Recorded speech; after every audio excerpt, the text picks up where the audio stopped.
Alright, so in this video we're going to be going over some just coding practices that will make your life easier, and I'm also going to show you how to use some of the fundamental software or fundamental scripts that you'll be using in pretty much every lab in this course. So with that said, let's go ahead and get started. Before I go into the code that we're going to write, I just want to talk a little bit about MATLAB live scripts.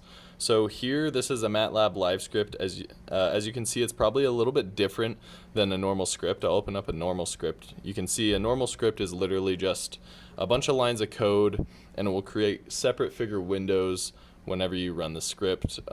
This is probably what you're used to. So a MATLAB live script is a little different because it uses cell-based coding. So we have a cell here, we have another cell here, and another cell here, and a final cell down here. The difference with these cell-based coding script files is that if you run a specific section of your script, you can generate the figures and whatnot in line with your code without messing with anything else. And so, for example, if you have one section of your script that's really long to run, maybe it takes 10 minutes to run or something, you can run that section and then you can go and troubleshoot the rest of your code without having to rerun the whole script. Furthermore, it's just a little bit easier to follow what you're doing because you can section all your code out into different areas. And lastly, you can also put your functions in line with your entire script. So I'm a huge proponent of live script coding. I would really recommend that for functional coding, for experimental coding like you'll be doing in this course, stick to live script coding, but you may code however you please. All right. So now let's go ahead and get started with the program that we're going to write today. So I'm going to create a new live script, and quickly I'm going to name it. I'm going to name it something. Typically for you guys, I would name it Lab 0 while you're taking this course, but with this one, I'm going to call it Skeleton. Maybe I'll call it lab_skeleton. The reason why is because a lot of the stuff that we're going to be doing is exactly the same. So maybe I can create a sort of skeleton script that will make my life easier down the road. All right. So the first thing I know is that I'm going to be using these two functions, which you'll see in the course files. Let me open them up real quick. There's two functions called S11 data loader and create Smith chart, and you'll use both of these in each of the labs. So I'm going to open up both of them, and rather than instance them like I would in a normal MATLAB script, I'm just going to put them inside my live script, kind of like I showed you.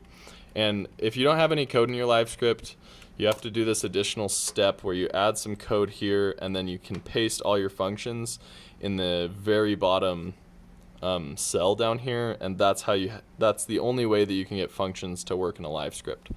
All right, so now I'm going to go into my S11 data loader, and I'm going to type Control-A, Control-C to copy it, go over here, and Control-V to paste it. I'll add a couple lines, and I'll put down a comment that makes it really obvious where that function ends. Now I can close this because I've copied it. I'll go into my create Smith chart routine, and I'll click Control-A, Control-C, and I'll go to my lab skeleton, and I'll click Control-V.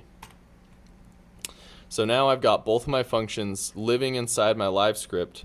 This is going to make my life a lot easier. And now I can close the create Smith chart routine. Okay, so this is my skeleton. Maybe I'll just add a quick little comment. Your code goes here, and I will delete that top row. Oops. I guess I better leave it like this because, as you can see, it got rid of this first cell, and it's a strange thing with live scripting that I'm sure you'll experience. Anyways, so now that I've got my lab skeleton, I'm going to go ahead and save a new copy into my lab 0 directory, and I'll just call it lab 0. But since I've already written this script, I'm going to call it lab 02.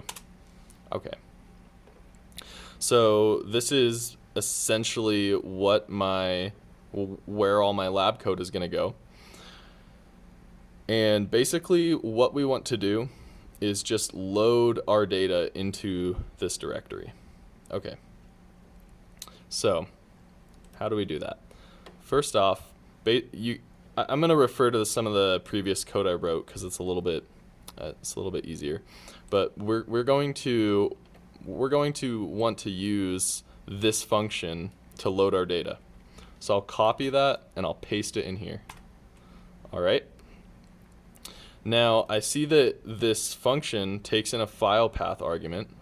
So let's go ahead and give us a file path. And we're going to want to use the data that I collected in the previous video. So my file path, I can click on whatever file inside my current directory. I'll click rename, and then I'll just copy that file path. And I'll add the file extension .csv, and I'll make sure that this is a string. Okay, so now let's click run section to run this cell. Oh, and I got to get rid of this now because that code is gibberish. We'll run it again, and we can see that actually it's spitting out all my data. So this is perfect. It looks like it's working. At this point, I'll add a semicolon and to suppress the output, and I'll rerun it just because I don't need to see all that data that was showing up on the right here. We really only want to see it inside a figure. Okay, so now this is the one that I'm going to copy. This create Smith chart routine it's a kind of complex MATLAB function, and this is how you use it. You call the function and you pass it the argument 1. Then you say hold on, and then you call the plot function and you say plot the real portion of my S11 data, and you want to make sure that you're plotting the real portion of the complex output from your data loader function. And then you'll, for the y-axis portion, you'll do the same thing, but you'll make sure to do underscore, you'll want to do the underscore complex, or however you might have labeled it. So you can see the create Smith chart function is plotting the real and imaginary parts of my complex data. Okay, so let's run this and see if it works. So I'll click run section, and you can see it's created this little Smith chart over here. And if I went ahead and I compared it to the actual Smith chart of my actual data, like this is the vector network analyzer running right now, you can see that they're essentially, you can see that the shape of the graphs are very similar. So this is working fine. Okay, so my create Smith chart routine is working. Now let's go ahead and create the figure. And again, I'm just going to copy and paste this to speed up this video. We're going to create a new figure. We'll call it figure 2. I forget what the CLF does. We'll have to, maybe we can verify that later. But next, we want to run the plot command. And what are we going to do? We're going to plot the frequency versus, sorry, this is not the right code. We want to do the frequency versus the log mag portion. So that's S11 in dB. So you can see that was the output of my data loader function. I'm plotting the frequency versus the log mag. And then it's always necessary to add an X and a Y label, or I should say to label the axes on your plot. If you don't do this, then your plot is impossible to read. So make sure you always add the axes. And I'll run my section again to see if it works. And you can see here it's creating this beautiful figure. It's kind of small because of how I have the window sized, but that's okay.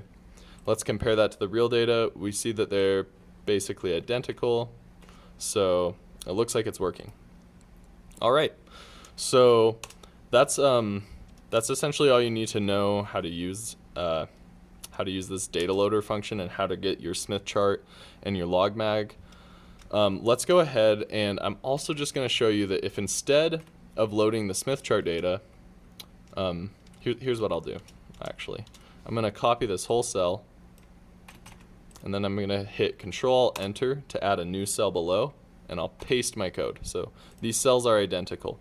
But now what I want to do is I want to add this file path with the log mag data instead of the Smith chart data. So you can see now I have my log mag data in my second cell, and I want to run this function too to make sure that the outputs of these two functions are identical. So if I click run section here, you can see it generates the same identical graphs in both of these different cells. So that's how I know that my data loader function is working regardless of the input data. All right, so hopefully this gave you an idea of some things you can do to make your life a little bit easier in this course. The use of a skeleton function, like I showed you initially, will definitely save you a little bit of time between labs. And then always, if you can, try to write a function. If you find that you're going to be doing something often, it's a good idea to write a function. Even if you never end up, if you find that you're doing something complex and you never end up doing it again, even in those cases, it's generally easier to write a function as opposed to just writing your code in a normal script. Anyways, thanks for watching again.